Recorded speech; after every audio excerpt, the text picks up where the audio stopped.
Inilah rombongan-rombongan anak-anak Harun. Anak-anak Harun ialah Nadab, Abihu, Eleazar, dan Itamar.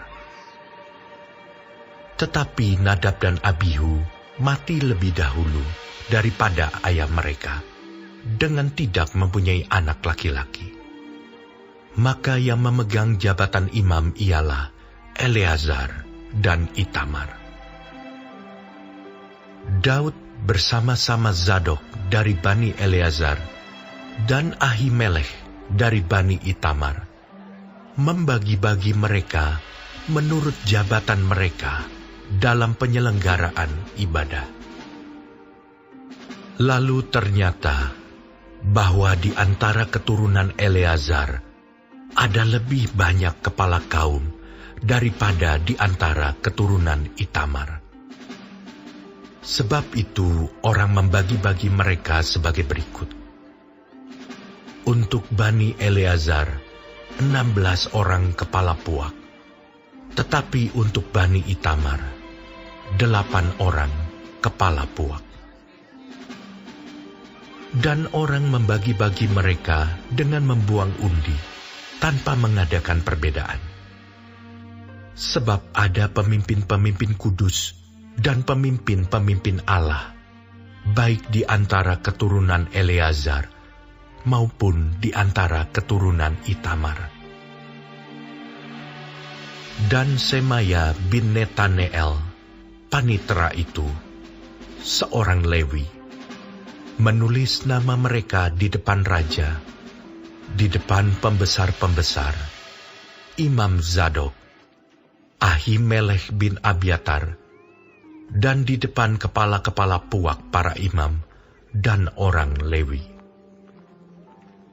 Setiap kali satu puak diambil dari Eleazar, dan demikian pula satu puak dari Itamar. Undian yang pertama jatuh pada Yoyarib, yang kedua pada Yedaya, yang ketiga pada Harim, yang keempat pada Seorim, yang kelima pada Malkia, yang keenam pada Miyamin, yang ketujuh pada Hakos, yang kedelapan pada Abia, yang kesembilan pada Yesua, yang kesepuluh pada Sekanya, yang ke-11 pada Eliasib, yang ke-12 pada Yakim, yang ke-13 pada Hupa, yang ke-14 pada Yesebeab, yang ke-15 pada Bilga, yang ke-16 pada Imer, yang ke-17 pada Hezir, yang ke-18 pada Habizes, yang ke-19 pada Petahya, yang ke-20 pada Yehezkel, yang ke-21 pada Yakin, yang ke-22 pada Gamul, yang ke-23 pada Delaya, yang ke-24 pada Maazia.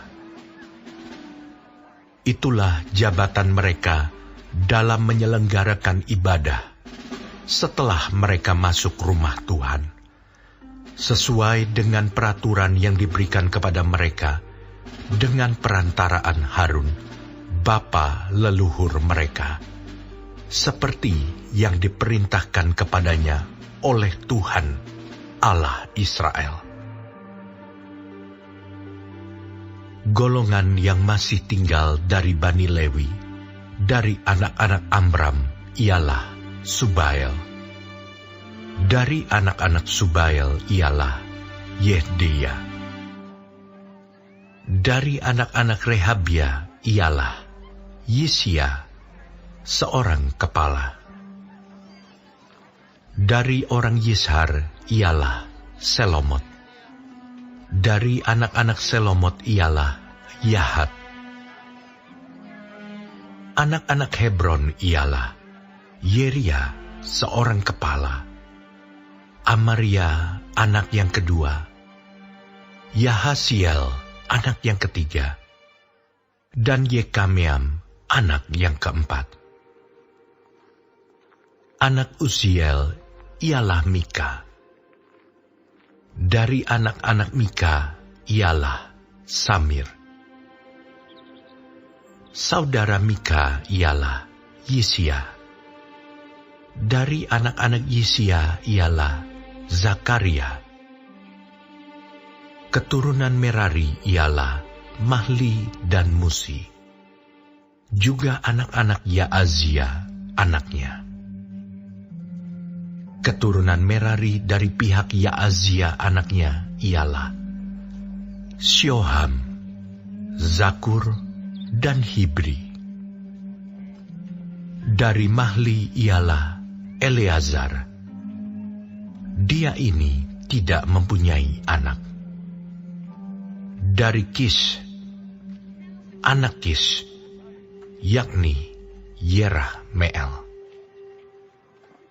Anak-anak Musi ialah Mahli, Eder, dan Yerimot. Itulah Bani Lewi menurut puak mereka.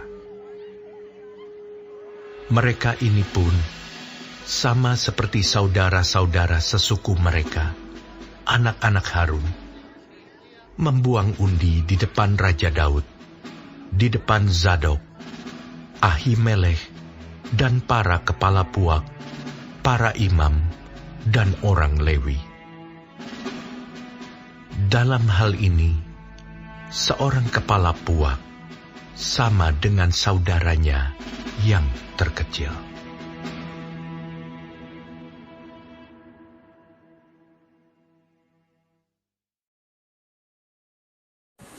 Shalom saudara-saudaraku yang kekasih di dalam Tuhan Yesus. Puji Tuhan, hari ini kita masih diberi kesempatan hidup dan dapat mempelajari firman Tuhan dari kitab 1 Tawari 24 mengenai para imam dibagi dalam rombongan dan tentang puak-puak orang Lewi. Tuhan Yesus memberkati. Saudaraku, Daud membagi atau mengatur dengan adil pembagian kelompok petugas orang-orang Lewi yang harus melayani Tuhan di bait suci sesuai jumlah keturunan Eleazar dan Itamar. Setiap kelompok mendapat tugas sesuai kemampuan dan jumlah mereka. Tujuannya agar jadwal pelayanan di bait suci dapat teratur dan pelayanan dapat dilaksanakan maksimal. Kita semua orang percaya kepada Tuhan Yesus, Alkitab mencatat kita diberi talenta yang unik. Tiap orang berbeda. Tujuannya untuk berguna bagi sesama demi kemuliaan Tuhan. Tugas-tugas kita sehari adalah mengembangkan talenta atau karunia Tuhan dengan cara setiap hari lakukan sebaik mungkin apa yang Tuhan percayakan. Jadi saudaraku, kita semua sekali lagi diberi Tuhan kemampuan atau talenta yang berbeda. Mari kita kembangkan talenta itu untuk melayani Tuhan dan sesama bagi kemuliaan namanya.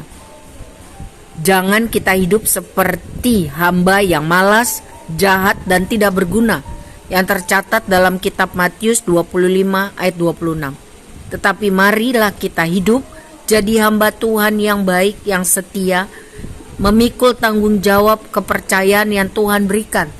Masing-masing kita berbeda, tapi lakukan yang terbaik bagi sesama untuk kemuliaan Tuhan. Amin. Tuhan Yesus memberkati kita semua.